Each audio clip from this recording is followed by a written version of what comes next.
ሁላችሁንም በጌታችን በኢየሱስ ክርስቶስ ስም ሰላም እላችኋለሁ። ጌታ ይባርካችሁ። እንግዲህ ዛሬ ከኔ ጋር ደግሞ አጭር ቃል እናያለን። ዛሬ የምናገረው ክፍል ማቴዎስ ወንጌል ውስጥ ነው። ምናልባት መጽሐፍ ቅዱስ ካለን አዲሱ መደበኛ ትርጉም ብትይዙ ደስ ይለኛል። ባይሆን ደግሞ የድሮ ትርጉምም ቢሆን ምንም ችግር የለም። እንዳልኳችሁም ጥቂት ጊዜ ከማቴዎስ ወንጌል ነው የምናየው። ማቴዎስ ወንጌል በጣም አስገራሚ የሆነ ቲቺንግ ያለበት መጽሐፍ ነው። አንደኛውን ትምህርቱን ነው የምናየው። የማቴዎስ ወንጌል ንጉሱን ካስተዋወቀ በኋላ ጸሐፊው ንጉሱን ካስተዋወቀ በኋላ ይሄንን መሲህ ካስተዋወቀ በኋላ የመጀመሪያዎቹ 4 ምዕራፎች ላይ ይሄንን የሱን መንግስት የሚያመጣውን መሲህ ካስተዋወቀ በኋላ ቀጥታ ከምዕራፍ 5 እስከ 7 የሚገባው ወደ የተራራው ስብከት ብለን የምናውቀው ክፍል ነው። በማቴዎስ ወንጌል ላይ የታወቁ አምስት ቲቺንጎች አሉት። 5 ዲስኮርስ ይባላሉ። 5 በተለያዩ ኢሹዎች ላይ ሆን ብሎ ጌታ ኢየሱስ ክርስቶስ ያስተማራቸው ቲቺንጎች አሉ። ከዚያ ቲቺንጎች ውስጥ ነው አንዱን የምናየው። አንዱ ያለው እንዳልኳችሁም ጸሐፊው ክርስቶስን ካስተዋወቀ በኋላ የመጀመሪያው ቲቺንግ ይጽፋል። የመጀመሪያው ቲቺንግ የተራራው ስብከት የሚባለው ነው። ይሄ ነገር የሆነው ገሊላ ውስጥ ነው። ገሊላ ውስጥ ኖርዘርን ፓርት ነው። ኖርዘርን ፓርት ኦፍ እስራኤል ነው ያለው እንደምናውቀው ገሊላ። ሁለተኛው ሁለተኛው ቲቺንግ ወይም ሁለተኛው ዲስኮርስ ያለው ምዕራፍ 10 ላይ ነው። ይሄ ስለ ሚሽን ነው። ስለ ይሄ መንግስት ለሌሎችም መድረስ አለበት የሚል ነው። ዲቴል ነገር ለመነጋገር ጊዜ አይኖረኝም። ሶስተኛው ቲቺንግ ያለው ወይም ዲስኮርስ ያለው የትምህርት ያለው 13 ላይ ነው። 13 ላይ የዚህን የመንግስቱን ምስጢር በምሳሌዎች ብዙ ምሳሌዎች ነው ያሉት። በምሳሌዎች አስተማረ ጌታ ኢየሱስ። ማቴዎስ በሱ ላይ ፎከስ አድርጓል። አራተኛው ያለው ምዕራፍ 18 ነው። ይሄ ምዕራፍ 18 ደግሞ ይሄ የመንግስቱ ሰው መኖር ያለበት ባህሪ በትህትና በይቅርታ መኖር አለበት ብሎና ብዙ ነገሮችን በዛ በ18ኛው ምዕራፍ ላይም እንደዚሁ ያስተምራል ማለት ነው። የመጨረሻው ብዙ ሰዎች የሚያምኑበት የመጨረሻው ቲቺንግ ያለው ወይም ዲስኮርስ ትምህርት ያለው ንግግር ያለው ከ24 እስከ 25 ነው። የማቴዎስ ወንጌል 24 እስከ 25 ክፍል ውስጥ ነው። አንዳንድ ሰዎች 28ኛውንም ምዕራፍ እንደ ዲስኮርስ ነው ብሎ ይላሉ። ግን ብዙ ሰዎች የሚስማሙት በዚህ 5 ነው። ከ5 እስከ 7 ምዕራፍ 10 ምዕራፍ 13 ምዕራፍ 18 እና ምዕራፍ 24 እስከ 25 ነው። መሃል ላይ ያሉት ምንድነው ታዲያ ብላችሁ ጥያቄ አንስታችሁ ሊሆን ይችላል። መሃል ላይ ያሉት ድርጊቶች ናቸው እና ድርጊቶች ናቸው። ወይ ተአምራት ነው የሚሆነው፣ ወይ ደግሞ በመሄድ ላይ ነው የሚሆነው እና በዚህም ወደዚህ ትምህርቶች እንዲገባ መንደርደሪያ ነገሮች አሉት። በጣም ብዙ ተአምራቶች አሉት በዚህ ማቴዎስ ወንጌል። መሃል ላይ ያሉት እነዚያ ናቸው። እነዚያ ነገሮች ግን ወደ እነዚህ ትምህርቶች ነው። ትምህርቱንም በጨረሰ ጊዜ ይላል። አሁን በተናገርኳቸው ምዕራፎች ወደ መጨረሻ ቁጥሮች ላይ ራሱ ሲደመድም ትምህርቱንም በጨረሰ ጊዜ እያለ ሊንክ ያደርጋል ማቴዎስ ወንጌል። በጣም ኢንትረስቲንግ የሆነ በጣም ደስ የሚል መጽሐፍ ነው። እግዚአብሔር የተባረከ ይሁን። የማቴዎስ ወንጌል ምዕራፍ 24 እስከ 25 ባለው ክፍል ውስጥ ነው ከኔ ጋር አጭር ነገር አብረን የምናየው።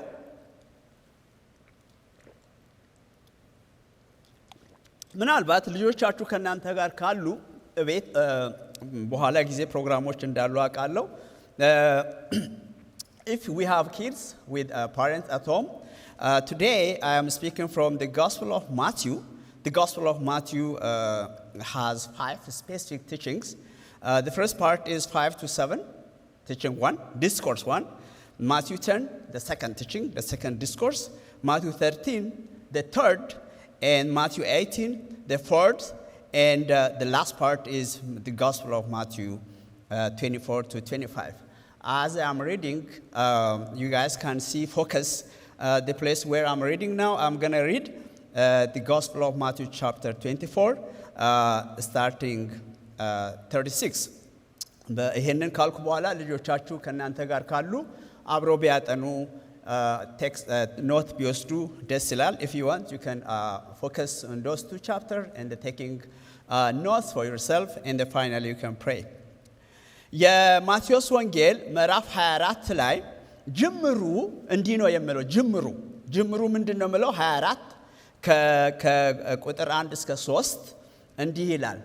ኢየሱስ ከቤተ መቅደስ ወጥቶ ሲሄድ ደቀ መዛሙርቱ የቤተ መቅደሱን ሕንፃ ሲያዩት ወደ እርሱ ቀረቡ። እርሱ ግን ይህን ሁሉ ታያላችሁ፣ እውነት እላችኋለሁ ድንጋይ በድንጋይ ላይ ተከቦ የምታዩት ሳይፈርስ እንዲሁ እንዳለ የሚቀር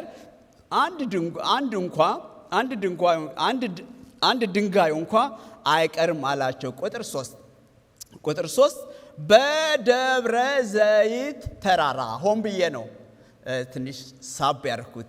በደብረ ዘይት ተራራ ላይ ተቀምጦ ሳለ ደቀ መዛሙርቱ ለብቻቸው ወደ እርሱ ቀርበው እስኪ ንገረኝ የምትለው ሁሉ መቼ ይሆናል? የመምጣትህና የዓለም መጨረሻ ምልክትስ ምንድን ነው? ከዚህ የተነሳ ጥያቄ ነው ከዚህ በኋላ የምናየው። እኔ ከዛ በኋላ ጌታ ኢየሱስ ክርስቶስ ከቁጥር 4 ጀምሮ እስከ 35 ድረስ ምልክቶቹን ነገራቸው። ምልክቶቹ አሁን በምድር ላይ የምናያቸው ነገሮች ምልክቶች ናቸው የሚሆኑት ማለት ነው። እነዚህ ምልክቶች ሲሆኑ የመጨረሻ ዘመን እንደቀረበ አስቡ፣ እወቁ ብሎ ይላል።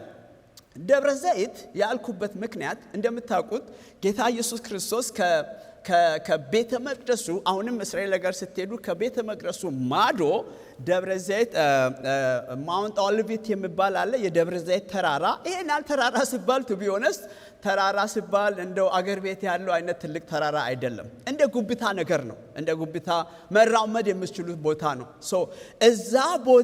እዛ ቦታ ሆኖ ነው ይሄንን ትምህርት ያስተማረው። የቅድሙን ከምዕራፍ 5 እስከ 7 ያለውን ትልቅ አስደናቂ ትምህርት ያስተማረው እዛ አይደለም። ይሄንን ትምህርት ያስተማረው ወደ ገሊላ ነው። ገሊላ ላይ ብዙዎቻችን የተራራ ስብከት ብለን የምናውቀው እሱም ቢሆን ትልቅ ተራራ ነው ብለን እንዳናስብ፣ እሱም ቢሆን ከፍ ያለ ቦታ ነው። ይሄ እስራኤል ነው ያለው፣ ኢየሩሳሌም ነው ይሄ ትምህርት ስለ መጨረሻ ዘመን ያስተማረው። ያኛው ግን ስለ ኤቲክስ፣ ስለ ሞራል፣ ስለ ምግባር ያስተማረው ከ5 እስከ 7 ገሊላ ነው፣ ከፍ ብሎ ባለው ቦታ ነው። ያንን ቦታዎች የሄዳችሁ ሰዎች አይተናል አይደል ባለፈው ጊዜ። ግን እዚህ ቦታ ላይ በጣም የሚገርማችሁ ከዚህ በፊት ከምዕራፍ 24 በፊት ከአይሁድ ባለስልጣናት ጋር ከፈሪሳውያን ጋር ከነዛ ከሰዱቃውያን ጋር ትልቅ ንግግር ነው የነበረው። ምዕራፍ 21 ላይ የማቴዎስ ወንጌል ምዕራፍ 21 ላይ እሱ በውርንጫው ገባ አይደል? ገባ እንደ ንጉስ ገባ። ያንን ካደረገ ከገባ በኋላ በጣም ንግግሮቹ ትልቅ ነበሩ እዛ ካሉ ሰዎች። ምክንያቱም እሱ የመጣበት ጊዜ ሃይማኖት የነገሰበት፣ ፖለቲካ የነገሰበት፣ ሰው ተስፋ የቆረጠበት፣ ሁሉ ነገር በቃ በሰው ቁጥጥር ስር የሆነበት ጊዜ ነው መንግስቱን ይዞ የመጣው። እነዛ ሰዎችን ቻሌንጅ እያደረገ ከመጣ በኋላ ነው አሁን የመጨረሻ ዘመን ትምህርት ብሎ ያስተማረው። በጥያቄያቸው መሰረት፣ በደቀ መዛሙርቱ ጥያቄ መሰረት ማለት ነው። ከ4 እስከ 35 አደራ ምላችሁ የመጨረሻ ዘመን ምልክቶቹ ብሎ በጣም ብዙ ነገሮችን ነው ያስተማረው። ያን ክፍል ምልክቶቹን እናንተ ማየት ትችላላችሁ። ምናልባት በኋላ አስፈላጊ ከሆነ አነሳለሁ። አሁን ከኔ ጋር የምናነበው ይሄ ነው። 24 36 እስከ 25 ከቁጥር 1 እስከ 13 ደግማለሁ። ምዕራፍ 24 ከ36 እስከ 46 ነው ያ የሚያልቀው፣ ይቀጥላል ማለት ነው። ምዕራፍ 1 25 እስከ 13 ከዛ አጭር ነገር ተነጋግረን እንጨርሳለን። ይሄ ነገር ከሉቃስ ምዕራፍ 21 ጋርም አብሮ የሚሄድ ነገር አለው። ከማርቆስ ወንጌል ምዕራፍ 13ም አብሮ የሚሄድ ነገር አለው እና በጣም አስፈላጊ ስለሆነ ነው ድግግሞሹ የበዛው። እንዲህ ይላል። ርዕሱን ከዚህ ክፍል ነው የወሰድኩት። ርዕሱን እነግራችኋለሁ።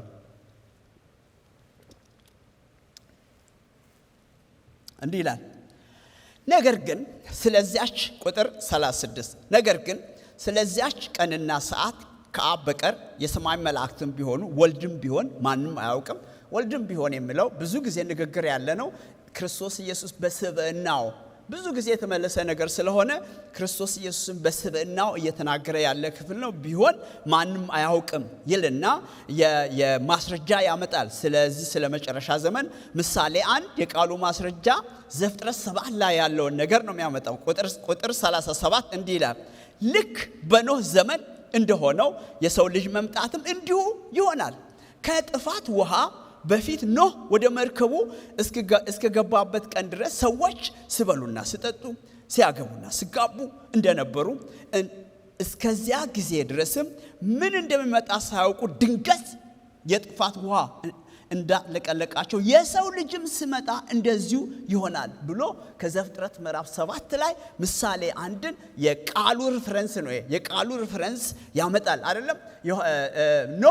ኖህ ተው እያለ ማለት ነው። ተው እያለ በቃ ዓለም ልትጠፋ ነው ብሎ እያለ ተመለሱ እያለ አልሰማ አሉ እና ያንን አልሰማ ያለው ምሳሌ ነው ያመጣው። ዛሬም ለኛ በጣም ትልቅ ምሳሌ ነው ይልና አፈጻጸም ምሳሌ 1 ያመጣል። እንዴት ነው ነገሩ የሚሆነው? የአፈጻጸም ምሳሌ 1 እኔ እንደው ለጥናት እንደው ከፋፍየው ነው። አፈጻጸም ምሳሌ 1 በዛ ጊዜ ቁጥር 40 በዚያ ጊዜ 2 ሰዎች በእርሻ ላይ ይውላሉ፣ አንዱ ይወሰዳል ሌላው ይቀራል። 2 ሰዎች። ይሄ ለኛ በጣም ግልጽ ነው አይደል? አፈጻጸም ምሳሌ 2 ቁጥር 41 ላይ 2 ሴቶች በወፍጮ ይፈጫሉ፣ አንዷ ትወሰዳለች ሌላዋ ትቀራለች አይደለም። ወፍጮ ፕሮባብሊ ልጆች ሆነን የምናውቀው ነገር ነው። አሁንም በየቦታው ይኖራል እና 2 ሴቶች እየፈጩ እያለ ማለት ነው። አሁን ቴክኖሎጂው ምን እንዳደረገው አላውቅም። እና እየፈጩ እያሉ አንደኛዋ ትወሰዳለች አንደኛዋ ትቀራለች። እርሻ ላይ ያረሱ አንደኛው ይወሰዳል አንዱ ይቀራል ብሎ ይላል። ቁጥር 42 ላይ ዋና እንትኔን የወሰድኩበት ክፍል ነው። እንግዲህ ጌታችሁ በሚመጣበት ቀን ስለማታውቁ ነቅታችሁ ጠብቁ። ከኔ ጋር ነቅታችሁ ጠብቁ በሉልኝ። ነቅታችሁ ጠብቁ። ይህን ልብ በሉ። ባለቤቱ ሌሊት ሌባ በየትኛው ሰዓት እንደሚመጣ ቢያውቅ ኖሮ በነቃ ቤቱም እንዳይፈርስ በተጠባበቀ ነበር። 44 ቁጥር ስለዚህ የሰው ልጅም ባላስባችሁ ሰዓት ይመጣል፣ እናንተም እንደዚሁ ዝግጁ ሁኑ።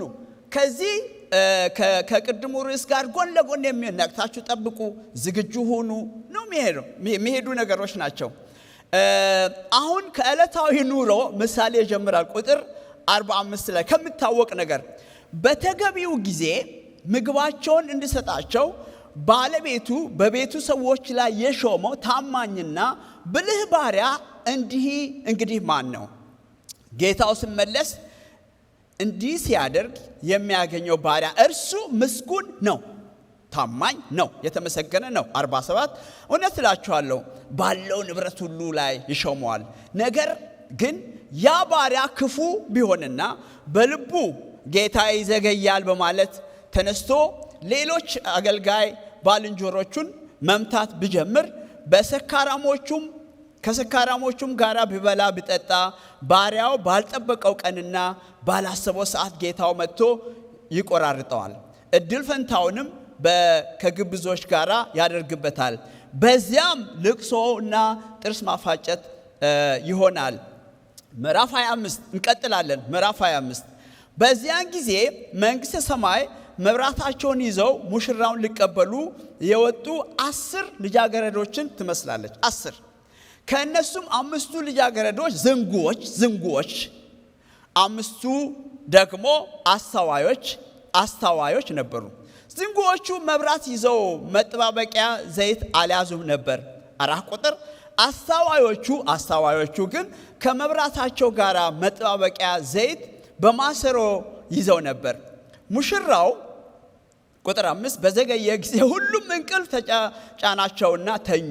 እኩለ ሌሊት ላይ ሙሽራው እየመጣ ነው፣ ወጥታችሁ ተቀበሉት የሚል ጥሪ ተሰማ። 7 ቁጥር በዚህ ጊዜ ልጃገረዶቹ ሁሉ ተነስተው መብራቶቻቸውን እየለኮሱ መዘጋጀት ያዙ። ቁጥር 8 ዝንጉዎቹ አስተዋዮቹን መብራታችን ሊጠፋብን ስለሆነ ከዘይታችሁ ስጡን አሏቸው። 9 ቁጥር አስተዋዮቹ ልጃገረዶች ግን መልሰው ያለን ዘይት ለኛም ለናንተም ላይበቃ ስለሚችል ሄዳችሁ ከሻጮች ለራሳችሁ ግዙ አሏቸው። 10 ቁጥር ዘይት ሊገዙ እንደሄዱ ሙሽራው መጣ። ያሳዝናል። ተዘጋጅተው የነበሩት ልጃገረዶችም ወደ ሰርጉ ግብዣ አብረው ገቡ። በሩም ተዘጋ። ዘግየት ብለው ሌሎች ልጃገረዶች መጥተው ጌታ ሆይ በሩን ክፈትልን አሉ። እርሱ ግን መልሶ እውነት እላችኋለሁ አላውቃችሁም አላቸው። ቁጥር 13 አንድ ላይ እናነባለን ካላችሁ፣ እንግዲህ ቀኑን ወይም ሰዓቱን ስለማታውቁ ተዘጋጅታችሁ ጠብቁ። ተዘጋጅታችሁ ጠብቁ የሚለው እዚህ አለ። እኔ ምንድነው ዛሬ ዋና ዓላማዬ ምንድነው? ርዕሱ ነቅታችሁ ጠብቁ፣ ዝግጁ ሁኑ የሚል ነው። ዝግጁ ሁኑ የሚል ነው። እና ምንድነው ዓላማዬ? ለምንድነው የፈለኩት? እንደምታውቁት በዚህ ሰሞን በቃ አይደለም ተዘጋጁ እየተባለ በትንሽ ጊዜ ውስጥ ማለት ነው። ለዛም ሳምንት ማልሞላ 10 ቀን ያሞላ ጊዜ ውስጥ ተዘጋጁ እየተባለ ነው። ይሄ ነገር እኛ ጋር ማለት ነው ቴክሳስ አካባቢ እና ዩኤስ ውስጥ ብዙ ስቴቶች በረዶ የወረደው እንዳንወጣ ያደረገው። ነቅታችሁ ጠብቁ፣ ዝግጁ ሁኑ። ዓላማዬ መጽሐፍ ለምትፈልጉ እግዚአብሔር የሰጠንን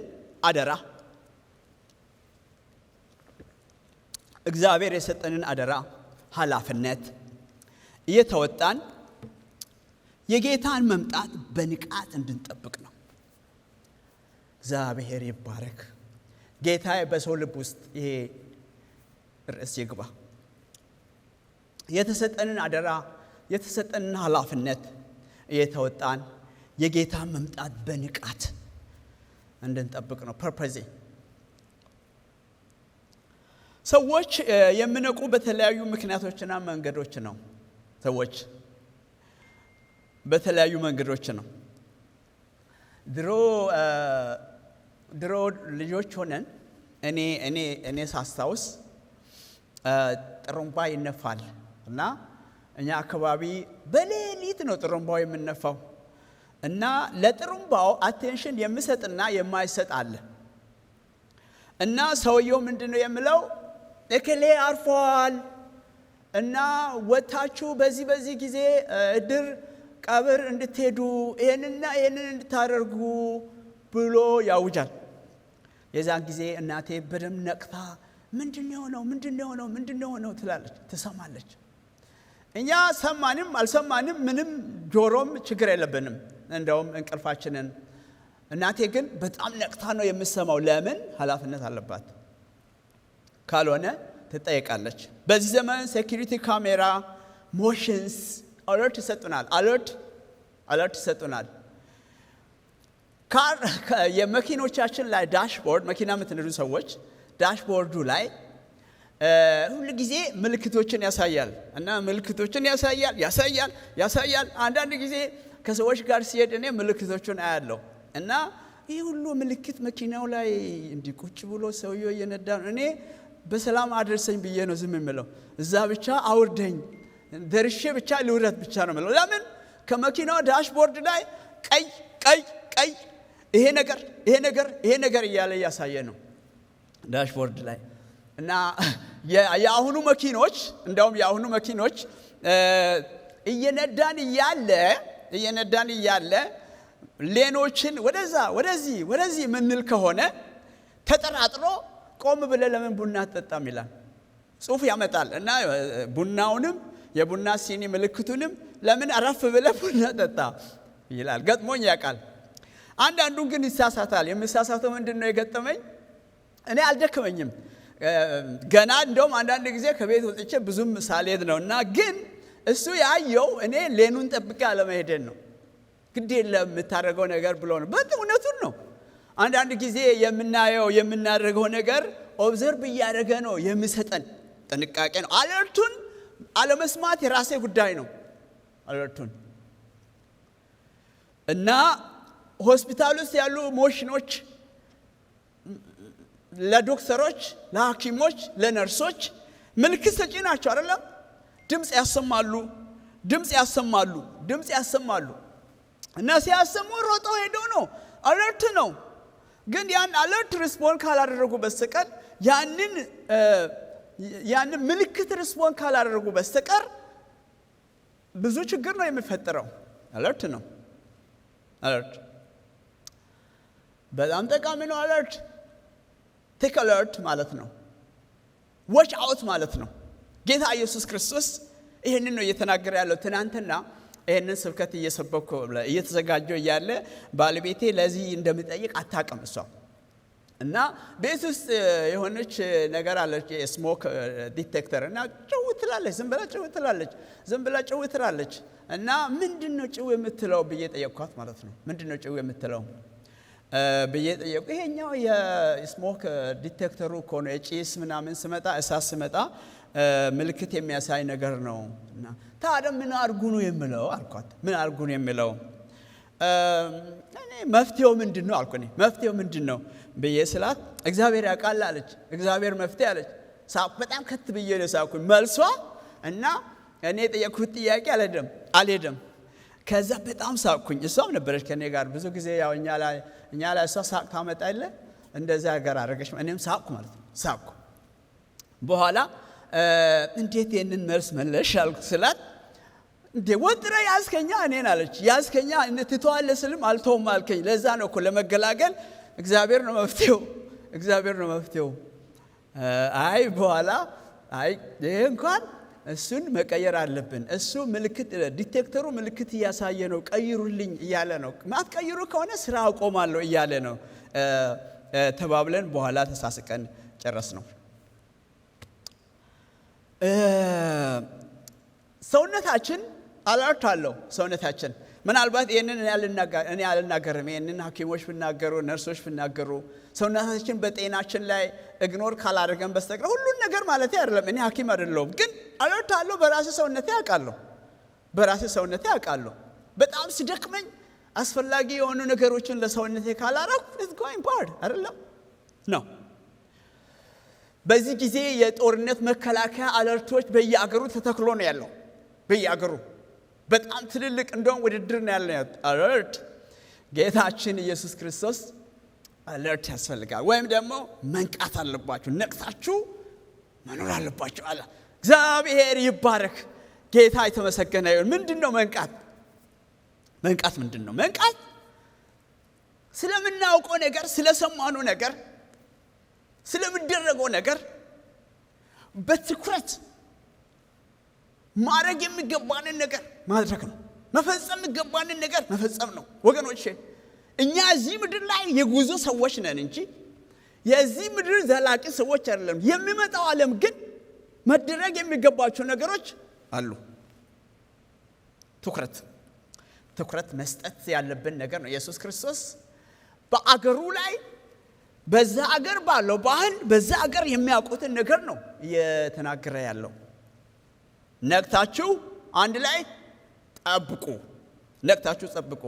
ጂፒኤስ ስንነዳ ታውቃላችሁ። ጂፒኤስ ስንነዳ በየአገሩ ሁሉ ጂፒኤስ አለ እና ኢትዮጵያም ሄጄ ጂፒኤስ አይቻለሁ። ስንነዳ ጂፒኤሱ በደንብ ነው የሚነግረን እና አንዳንድ ጊዜ እኔም ላይ የሚደርስብን ችግር ነው። ተዘጋጅ፣ የምትወጣበትን ኤግዚት ደርሰሃል፣ ተዘጋጅ እያለ ኤግዚቱን ነው የምናልፈው። ውጣ ብሎ ስል ማለት ነው። ወጥተን ሃይዌይ ከሆነ ሩቅ መንገድ ሃይዌይ ከሆነ ወጥተን የሚገጥመንን ችግር ሁላችንም እናውቃለን። በዛ በኩል እንደገና ፈልገህ ሌላ 30 ደቂቃ ጨምር። ብዙ ሰዎች የምታውቁት ነገር ነው። አለርት ንቃ። stay alert, be on your guard, keep watch በእንግሊዝኛው ማለት ያሉ ነገሮች ናቸው እነዚህ። ምንም ችግር የለውም። በዕብራይስጥ የታወቀ ነገር ነው ይሄ። ዕብራይስጥ አገር ያሉ ሰዎች በጦርነት የታወቁ ስለሆኑ የታወቁ ሰዎች ናቸው። ያውቁታል ይሄንን ነገር። ሸማር ይላሉ። careful attention ስጥ፣ በጥንቃቄ እየው ማለት ነው። ምክንያቱም አገሪቷ በጦርነት ሁሉ ጊዜ ተከበበች ስለሆነች መጠበቅ አለባቸው። በጥንቃቄ ማየት አለባቸው።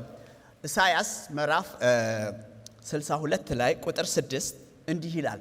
62 ቁጥር 6 ኢየሩሳሌም ሆይ ዘብ ጠባቂዎችን በቅጥሮችሽ ላይ አቁሜያለሁ፣ ቀንና ሌሊት ቀንም ሆነ ሌሊት ፈጽሞ አይታክቱም። ዩሲ ሶ ዋች አውት ማድረግ አለባቸው። ቅጥር ላይ ያሉ ሰዎች ዋች አውት ማድረግ አለባቸው። ዋች አውት ምኑን? የሚመጣውን ነገር ዋች አውት ማድረግ አለባቸው። በጥንቃቄ መቆጣጠር አለባቸው ነው። ከተማ የሚጠብቅ ሰው ብዙ ኃላፊነት አለበት። ከተማ የሚጠብቅ ሰው ያንን ኢንዲኬሽኖችን ሁሉ ማየት አለበት። በጋራ ማየት አለበት። በጋራ የሚሆኑን ነገር ማወቅ አለበት። እንደ እስራኤል ሕዝብ ማየት አለባቸው። ሕዝቅኤል ምዕራፍ 33 ቁጥር 6 ላይ ሕዝቅኤል ምዕራፍ 33 ቁጥር 6 ላይ ነገር ግን ጉበኛ ሰይፍ ሲመጣ አይቶ በደም ስሙኝ፣ ጉበኛ ሰይፍ ሲመጣ አይቶ ሕዝቡን ለማስጠንቀቅ መለከት ሳይነፋ በቀር እና ከመካከላቸው የአንዱን ሰው ሕይወት ሰይፍ ቢያጠፋ ያ ሰው ስለ ኃጢአቱ ይወሰዳል። ጉበኛውን ግን ስለ ሰውየው ደም ተጠያቂ ያደርገዋል። ሰው ጠባቂ ነህ ተቀምጠ እያለህ ችላ ብትል ከተማው ይጠቃል፣ ግን ትጠየቃለህ ነው የምለው። መንቃት ስትበል ከኔ ጋር መንቃት በሉ እስኪ። መንቃት፣ ነቅታችሁ ጠብቁ፣ የተዘጋጃችሁ ሁኑ። ለምን ያስፈልጋል ነው? ለምን ያስፈልጋል መንቃት? ለምን ያስፈልጋል? ጌታ ኢየሱስ ክርስቶስ አቴንሽን ሰጥቷል። ረጅም ጊዜ ወስዶን ያስተማረው ረጅም ጊዜ። ለዚህ ነው ሉቃስም ጽፎታል፣ ማርቆስም ጽፎታል፣ ማቴዎስ ብዙ ቦታ ወስዶን የጻፈው። ላለመወረስ ጌታችን ኢየሱስ ክርስቶስ ሲመጣ የምንጠብቀው ይሄንን ተስፋ እንዳናጣ፣ ይሄንን ተስፋ ችላ ብለን ሚስ እንዳናረግ ነው እያስተማረ ያለው። በሱ ምጽአት ጊዜ ከሱ ጋር የመሆንን እድል እንዳናጣ ነው ጌታ ኢየሱስ እያስተማረ ያለው። መንቃት በታማኝነት እንድንኖር ከጌታ ጋር እያገለገል እንድንኖር የሚያግዘን ነገር ነው። መንቃት፣ ንቁ መሆን፣ watch out የአላርሞቻችን ሁሉ ጊዜ ያነቁናል እና አንዳንድ ጊዜ አላርሞቻችንን እንኳን ሞልተን ነቅተን ነግሮን this is time ብሎን ይሄ ነው ጊዜው እንኳን ብሎን ያልን እዛ ነው የምንቆየው። ንቃት። እግዚአብሔር ይባረክ። ቅድም የሰጣችሁን ዓላማዬን እንዳትረሱ። በዚህ ምድር ላይ ጌታ የሰጠንን ሕይወት፣ ጌታ የሰጠንን ኃላፊነት፣ ጌታ የሰጠንን ቤት፣ ጌታ የሰጠንን አገልግሎት እንደሚገባ ልንወጣ የሚያስፈልገንን ትምህርት ነው እየተማርን ያለ ነው። እንዳትረሱት። ከእንቅልፍ የምትነቁበት ጊዜ አሁን ደርሰዋል እና ንቁዎች ሁኑ ነው መጽሐፍ ቅዱስ የሚለን። ጌታ ይባረክ። ዛሬ በጣም ደስ ብሎኛል ወገኖች። ለምን? ከዚህ ዌዘር ጋር ተያይዞ ነው እና watch out እያሉን ነው፣ እዩት እንዳትወጡ እያሉን በዚህ 3-4 ቀን ውስጥ አይደለም ያወቅነው። በነገራችን ላይ እኔ ፐርሰናሊ እኮ ያወቅኩት 10 ቀን 7 ቀንም እንኳን አልሆነም እኮ ግን እኔ አላየውም። እኔ አይደለም ያየው የሜትሮሎጂ ላይ የሚሰሩ ሰዎች ናቸው እንጂ ያዩት እኔ አይደለም፣ ወይም እኛ አይደለም። በደም ያየነው ያዩት እነሱ ናቸው። ለዚህ ነው እኮ ሜትሮሎጂስቶችን የምናምን ከሆነ ጌታ ኢየሱስ ክርስቶስ መምጫው አለ ንቁ ብሎ ስለን ጌታን ማመን እጅግ አስፈላጊ ነው። እግዚአብሔር ይባረክ። እግዚአብሔር ይወድሃል። እግዚአብሔር ይወድሻል። እግዚአብሔር ይወደኛል በሉ እስኪ ባላችሁበት። እግዚአብሔር ይወደኛል። ኃጢአተኛ ነኝ፣ ደካማ ነኝ፣ ተስፋ የቆረጥኩ ነኝ፣ ዲፕሬስድ ሆኛለሁ፣ ዋጋ ቢስ ነኝ የምትሉ ሰዎች፣ ብቻዬን ነው ያለው የምትሉ ሰዎች፣ እግዚአብሔር ይወድሻል። እግዚአብሔር ይወዳል።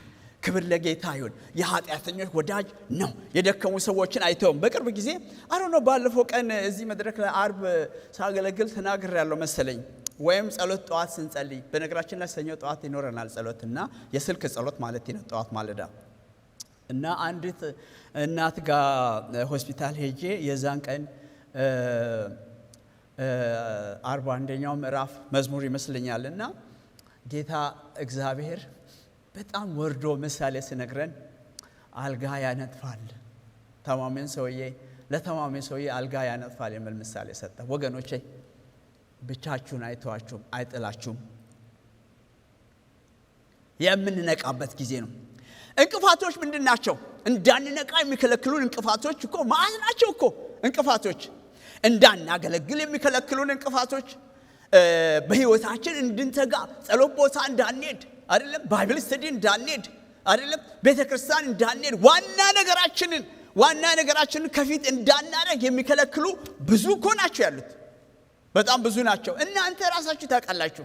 እና አሻማ አይደለም አሻማ ትመጣለህ፣ ዓርብ ዕለት ወደ ፕሮግራም ትመጣለህ፣ ወይም ደግሞ ባይብል ስተዲ ትሄዳለህ፣ ወይ ደግሞ የእግዚአብሔርን ነገር ታደርጋለህ ሲባል ሌላ የምናሻማ ነገር አለ። እና የምናሻማው ነገር ከዚህኛው መብለጡንና አለመብለጡን እርግጠኛ መሆን አለብን። በዚህ ምድር ላይ የሚስበን በጣም ብዙ ነገር እኮ ነው የሚስበን ወገኖች። ይስበናል፣ ይይዘናል። ቅድሚያ የምንሰጣቸው ነገሮች በቃ ብዙ ነው። በነገራችን ላይ እኔ ጌታ እስኪመጣ ድረስ ብለን ነው ብዙ የምንነጋገረው አይደለም። ግን እኮ እኛም እስክንሄድ ድረስ አለ። እኛ ስንት ወገኖቻችን ናቸው ያለ ቀጠሮ 2025 ላይ እንሄዳለን ብሎ ሳይነግሩን 2026 መግቢያ ላይ እንሄዳለን ወደ ጌታ ብሎ ሳይነግሩን የሄዱ ብዙ ናቸው እኮ የሄዱት ወገኖች። ይመጣል የሚል ነገር የሚቀለን እኛ እንሄዳለን ወይም እኛ እንሞታለን የሚል ነገር ጆሮአችን እንድሰማ አንፈልግም። እኛ እንሞታለን። ስለዚህ ሁለት ነገር ነው ያለው። በጣም ሩቅ ጊዜ አድርገነው ጌታ ጠብቁ የምንለው ንቁ የሚባለው ነገር ሩቅ አድርገነው ከሆነ ሩቅ አታርጉት። እኔ ማን ደስ ሳይላችሁ እንዳይቀር እኔ ትሞታላችሁ አልልም። ምን አሰኘኝ? ይሄንን ግን ንቁ ነው። በሰው ባህል በቸልተኝነት በቃ እንዳንነቃ የሚከለክሉን እንቅፋቶች ቸልተኝነት፣ የበለጠ ነገር ማድረግ፣ ያኛው ነገር ከኔ የተሻለ ነው፣ መንግስትና ጽድቁን አስቀድመው የሚለው ነገር ማለት ነው። መንግስትና ጽድቁን አስቀድም የሚል ነገር ኖ አይቀድምም ብለን እኮ አይቀድምም። ስጋችን አይቀድምም፣ ነብር አይቀድምም። አስቀድመው ኮርቫል ውስጥ እነዚህ እሴቶች የሚባሉ ነገሮች እኔ ከ2-3 ሳምንት በፊት በጣም ትኩረት እየሰጠው ነበር። እሴቶች የሚባሉ ነገሮች አስፈላጊ ናቸው። ምንድነው እሴቶች የሚባሉ? እኔ በቤቴ፣ በህይወቴ፣ በግሌ፣ በቤተ ክርስቲያኔ፣ በአገልግሎት መስመሬ ሁሉ ዋና ነገር ነው የሚለው ነገር ምንድነው? ጻፉ ከፈለጋችሁ። ዋና ነገር ነው ብዬ የሚለው ምንድነው? ዋና 10 ነገር አለ። ፍሪጅ ላይ የምለጥፈው ነገር አለኝ። የትኛው ነው? የትም አገር ኑር የትም ኑሪ፣ ግን ለኔ ዋና ነው ብዬ የምለው የትኛው ነው? ከእግዚአብሔር ጋር አብሮ ጸሎት፣ ሁሉ ጊዜ ከእግዚአብሔር ጋር አብሮ መሆን ነው፣ ጸሎት መጸለይ ነው፣ መነቃቃት ነው፣ ማምለክ ነው፣ ለጌታ ቤት መስጠት ነው። የትኞቹ ናቸው? 10 ነገሮች። ግን ኮርባሉስ ወይም ደግሞ እነዚህ እሴቶች የሚባሉ ነገሮች የሚደረጉ ናቸው እንጂ የሚጻፉ ብቻ አይደሉም።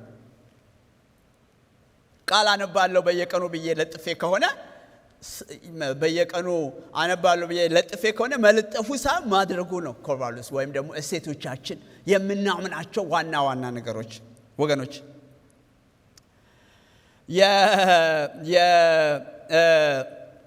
ከዚህ ባህል ከሆነ ነገር አንዳንድ ጊዜ ይዘውን በተለምዶ የምንመጣቸው ነገሮች እና ኢየሱስ ክርስቶስ በመጣበት ጊዜ ባህል ገኖ ማለት ነው። ባህል ገኖ ኢንስቲትዩሽን ሆኖ ቤት ሰርቶ ማፍረስ እስከማይቻል ድረስ ሆኖ የነበረበት ጊዜ መጥቶ ነው ጌታ ኢየሱስ ክርስቶስ ይሄ ቤተ መቅደስ ይፈርሳል አለ።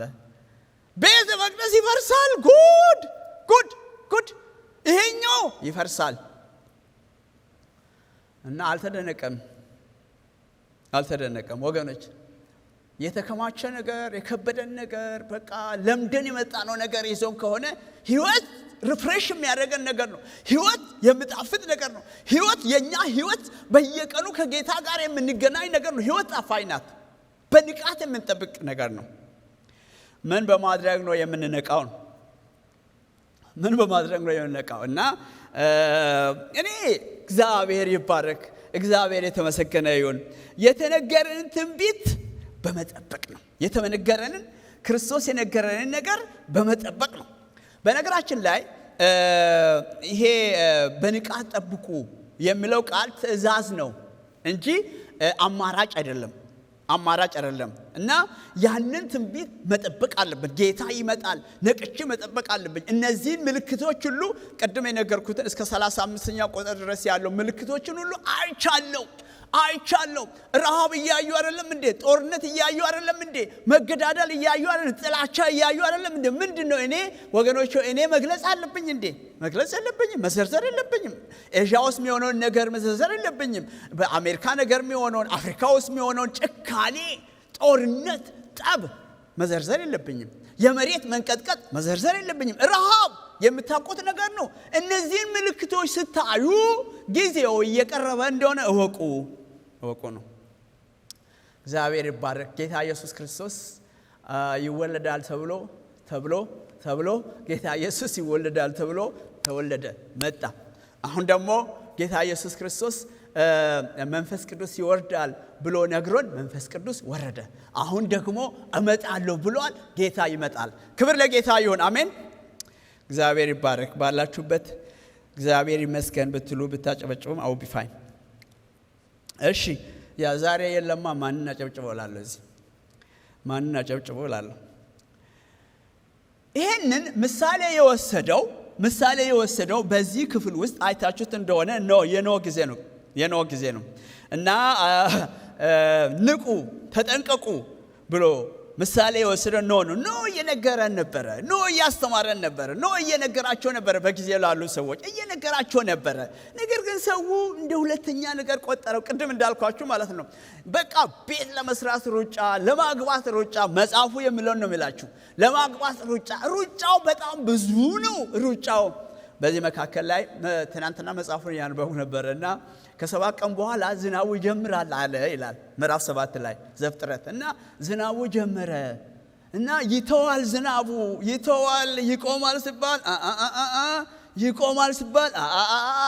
ይቆማል ሲባል 40 ቀን ሙሉ 40 ቀን ሌሊትና ቀን ዘነበ። አሁን በዚህ ሰሞን ስቶሮች አይታችኋል። ስቶሮች እዚህ የኛ አካባቢ ማለት ነው፣ እኔ ሌላ ሀገር አላውቅም። እና በቃ ስቶሮች ሰው ሩጫ። ለምን ቤቱን አትሞሉትም? ስንት ቀን እንደምትበሉት ሰው ሁሉ ደረጃው ይለያያል። እንደ አንዳንዱ ሰው 2 ቀን ይበላል፣ አንዳንዱ 5 ይበላል፣ አንዳንዱ 10 ይበላል። እርግጠኛ ነኝ 3 ዓመት አትበሉትም። እግዚአብሔር ይባረክ። ጌታ ከኛ ጋር አለ ነው እየተናገረ። ዘነበ 1 ዘነበ 2 ቤቴ አለ የተከማቸ ዘነበ 3 ዘነበ ሆነም። እንደዛ ይሆናል። የሎጥ ሚስት እንዳዞረ ተባለ አይደለም? እንዳዞረ እና it is so serious, don't turn back እንዳዞሪ ተብላ ዞረች ይላል። ዞረች መጽሐፍ ቅዱስ የሚነግረው 19ኛው ምዕራፍ ላይ ዘፍጥረት ዞረች ይልና የጨው ሐውልት ሆነች ብሎ ይናገራል። ትምህርት ነው እንጂ የተጻፈው የሷን መጥፋት ለመንገር እሷ እንኳንም ጠፋሽ ለማለት አይመስለኝም። እኛ እንድናቀው ተብሎ ነው። ሁለተኛው ምን በማድረግ ነው የሚለው? በኃላፊነት በታማኝነት እንድንኖር። ለዚህ ምሳሌ የሰጠው ጌታ ኢየሱስ ምሳሌ የሰጠው ምዕራፍ 24 25 45 46 ነው።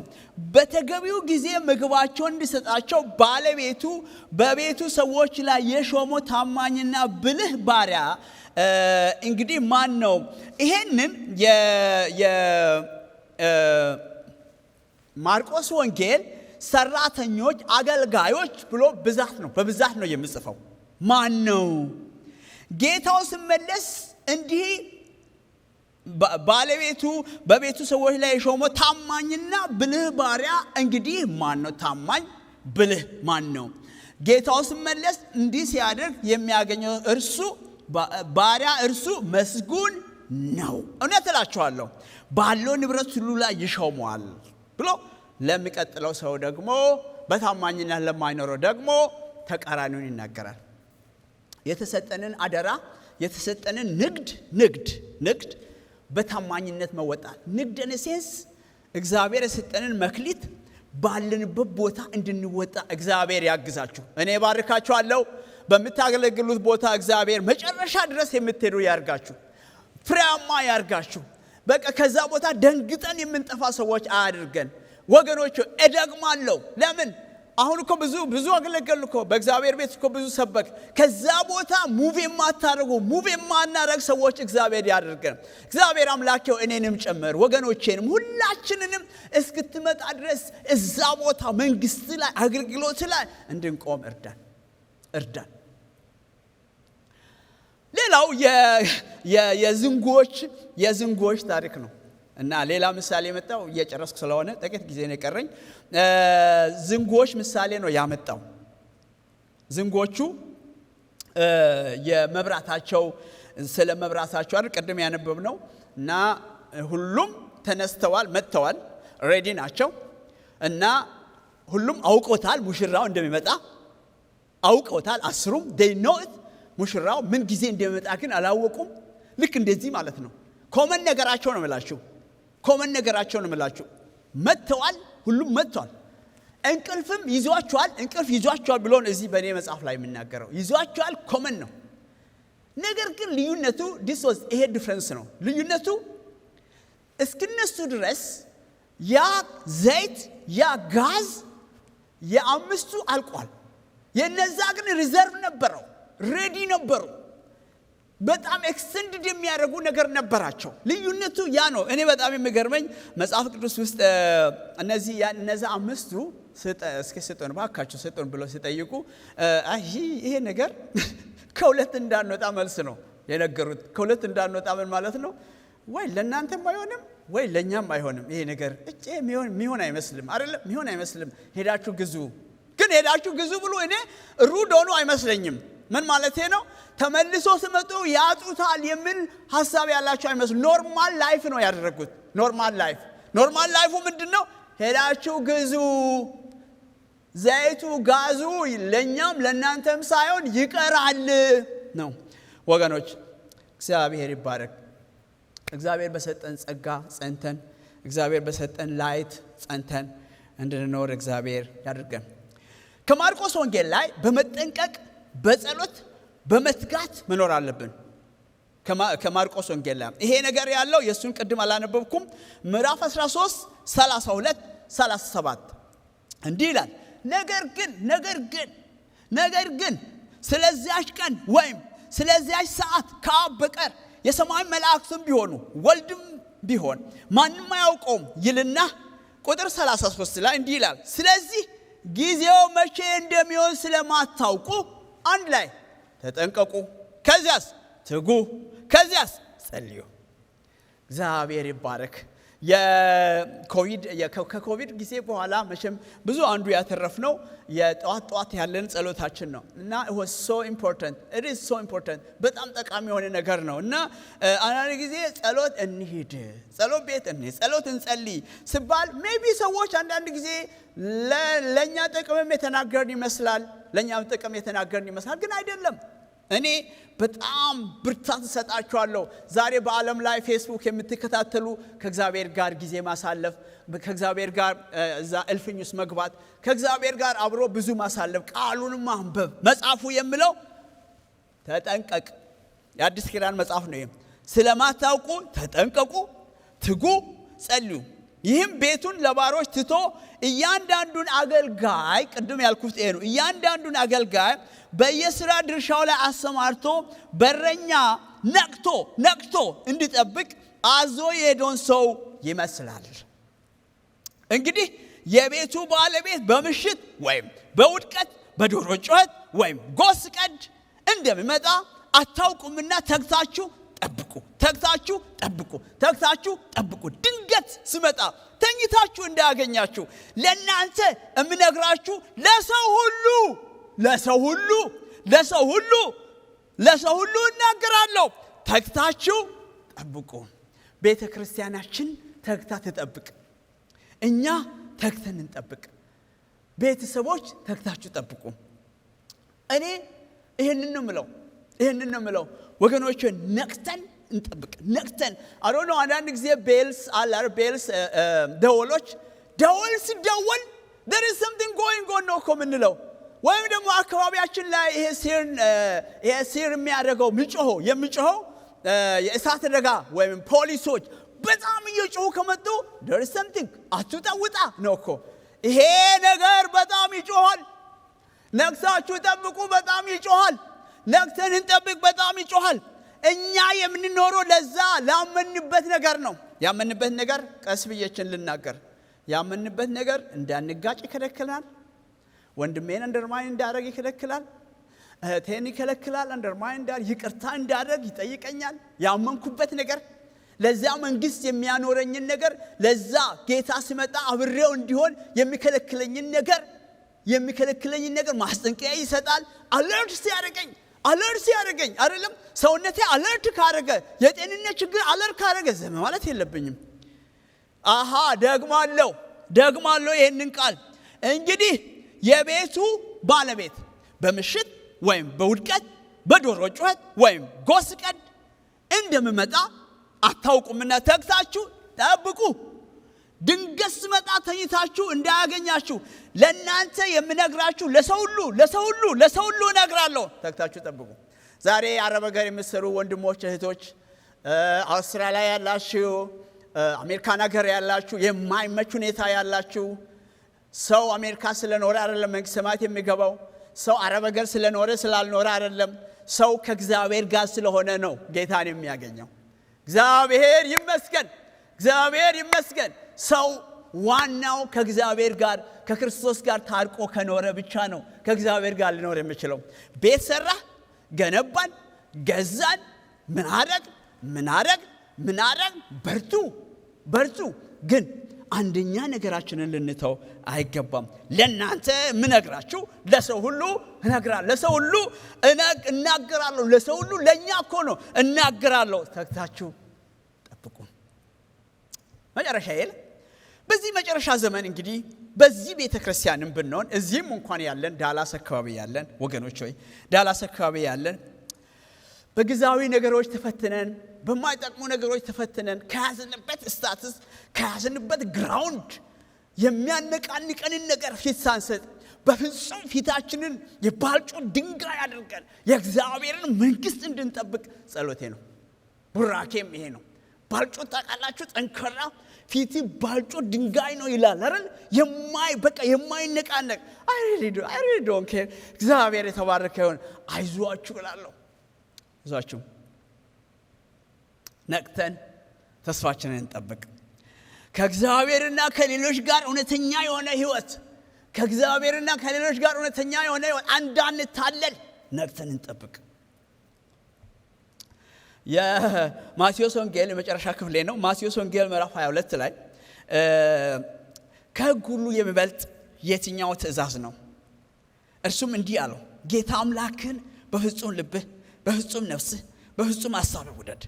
ይህም የመጀመሪያ ከሁሉ የሚበልጠው ትእዛዝ ነው። ሁለተኛውም ያንኑ ይመስላል። የትኛው? ይህም ባልንጀራህን እንደ ራስህ ውደድ የሚለው ነው። ሕግና ነቢያት በሙሉ በእነዚህ ሁለት ትእዛዞች ላይ የተንጠለጠሉ ናቸው። ማይጠቀስ አይመስልም። ይሄ ጥቅስ እዚህ 100% የሚጠቀስ ጥቅስ ነው።